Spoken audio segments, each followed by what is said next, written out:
ओम परमात्मने नमः। राधे राधे आप सभी भक्तों को। आप लोग कैसे हैं? आशा करते हैं कि आप सभी लोग जो है हमारे द्वारा श्रीमद् भगवद गीता का जो यह वाचन किया जा रहा है, अनुवाद सहित आप लोगों को सुनाया जा रहा है, इसको आप लोग सुनेंगे, देखेंगे और अधिक से अधिक जो है कमेंट करेंगे, लाइक करेंगे। श्रीमद् भगवद गीता अध्याय 2 श्लोक संख्या 10 से हम आगे बढ़ते हैं। 10वें श्लोक में अर्जुन ही कह रहे हैं, संजय कह रहे हैं, तमुवाच ऋषिकेश प्रसन्नीव भारत सेनयोरुभयोर्मध्ये विसीदन्त इदं वचा। संजय कह रहे हैं, हे महाराज धृतराष्ट्र, हे भरतवंशी धृतराष्ट्र, अंतर्यामी श्री कृष्ण महाराज दोनों सेनाओं के बीच में शोक करते हुए उस अर्जुन को हंसते हुए यह वचन बोले। भगवान मुस्कुरा रहे हैं, भगवान हंस रहे हैं कि देखो, युद्ध करना चाहिए खड़े होकर के, मोह और शोक छोड़ करके, तो इनको मोह व्याप्त हो गया है। अब इसका हम जो है निराकरण कैसे करें?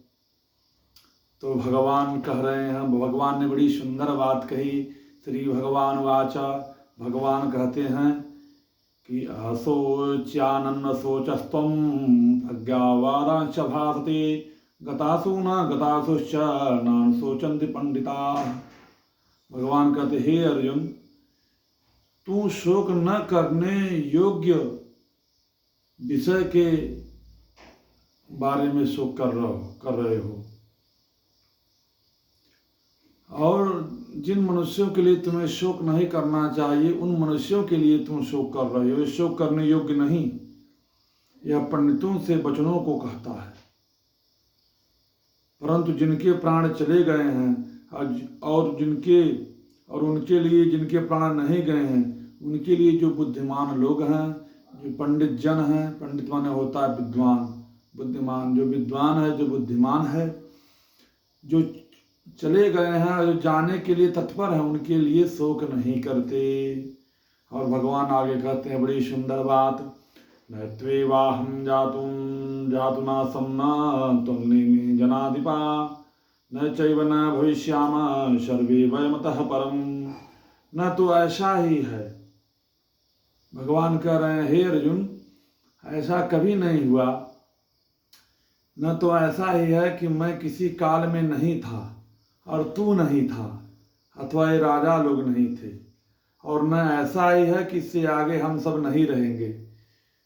भगवान का कहने का तात्पर्य है कि सदैव सर्वदा सदा ही मैं विद्यमान रहता हूँ किसी न किसी रूप में, और तुम्हारी भी स्थिति बनी रहती है। यानी अर्जुन है जीव और भगवान कृष्ण है परमात्मा। ये जीव और परमात्मा का संवाद चल रहा है। परमात्मा जीव को समझा रहे हैं कि तुम्हारे जो बंधन का कारण है वह यही मोह है, यही आसक्ति है, यही करुणा है, यही तुम्हारे बंधन का कारण है। इसलिए ऐसा कोई समय नहीं था जब मैं भी न रहा हूँ, तुम भी न रहे हो, और ये सब आगे भी ऐसा नहीं है कि हम सब नहीं रहेंगे। और भगवान बड़ी सुंदर बात आगे कहते हैं कि देहिनो अस्मिन् यथा देहे कौमारम यौवनम जरा सा देहांतर प्राप्ति धीर तत्र न मुह्यति। भगवान कह रहे हैं, जैसे जीवात्मा की देह में बालकपन, जो जीवात्मा ने मानव शरीर धारण किया है, मनुष्य शरीर धारण किया है ना, ये मनुष्य शरीर जो है बड़ी कठिनता से मिलता है, बड़ा दुर्लभ है मानव जीवन। दुर्लभो ही मानसो देहो देहुई नाम क्षणभंगुरा। यह मनुष्य जीवन बड़ा ही दुर्लभ है और उस पर भी क्षणभंगुर है। यह जीवन नाशवान है, कब यह जीवन लीला समाप्त हो जाए कोई जानता नहीं। तो यह शरीर, जीवात्मा जब शरीर को धारण करता है तो इस देह की स्थिति बदलती है। इस देह में बालकपन, जवानी और वृद्धावस्था होती है। वैसे अन्य शरीर की फिर वृद्धावस्था के बाद मृत्यु हो जाती है। हे अर्जुन, उस विषय में धीर पुरुष मोहित नहीं होता। जो स्थित प्रज्ञ, जो संत है, जो योगी है, वह जो मोह शोक नहीं करते, क्योंकि यह शरीर नश्वर है, इसमें बालकपन की अवस्था मिलती है, जवानी है, बुढ़ापा है, उसके बाद शरीर नष्ट हो जाता है अर्जुन।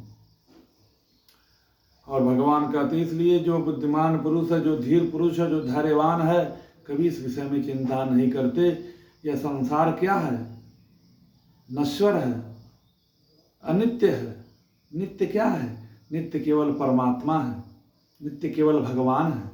इसलिए इस अनित्य के विषय में जो तुम मोह कर रहे हो, ये सर्वथा अनुचित ही है। भगवान कह रहे हैं आगे, मात्रा स्पर्शास कौन्तेय शीतोष्ण सुख दुखदा आगमा पायनो नित्यासादिच्छत स्वभारतः।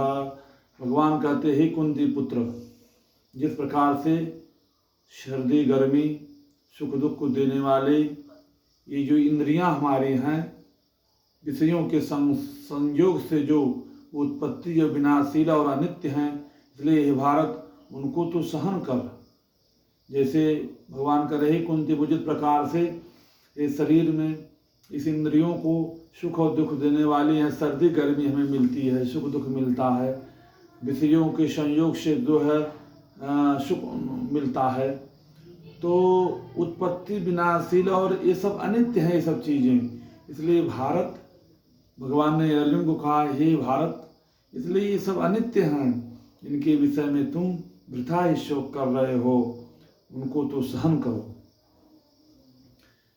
आगे भगवान कहते हैं नयम ही न व्यथयन्ते ते पुरुषं पुरुषार्थवा शमदुःख सुखम धीरम स्वमृत्वाय कल्पते। भगवान कह रहे हैं क्योंकि हे पुरुष श्रेष्ठ, दुख सुख को समान समझने वाले जिस धीर पुरुष को ये इंद्रिय और विषयों के संयोग व्याकुल नहीं करते, वह ही मोक्ष प्राप्त करता है, वही मोक्ष के योग्य होता है। अर्थात कह रहे हैं भगवान कि हे पुरुष श्रेष्ठ अर्जुन, देखो जो बुद्धिमान पुरुष हैं, जो विद्वान पुरुष हैं, जो धैर्यवान धीर पुरुष हैं, वह इस इंद्रिय को नित्य नहीं मानते, और जो इंद्रियों और विषयों के संयोग से जो न सुखी होते हैं, न दुखी होते हैं, न व्याकुल होते हैं, वे ही मोक्ष के पात्र होते हैं। जय श्रीमन नारायण, जय श्री राधे।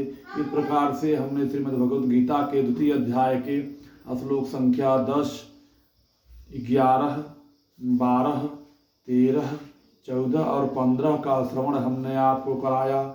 इसके आगे के श्लोकों का श्रवण हम अगले भाग में करेंगे। जय श्रीमन नारायण।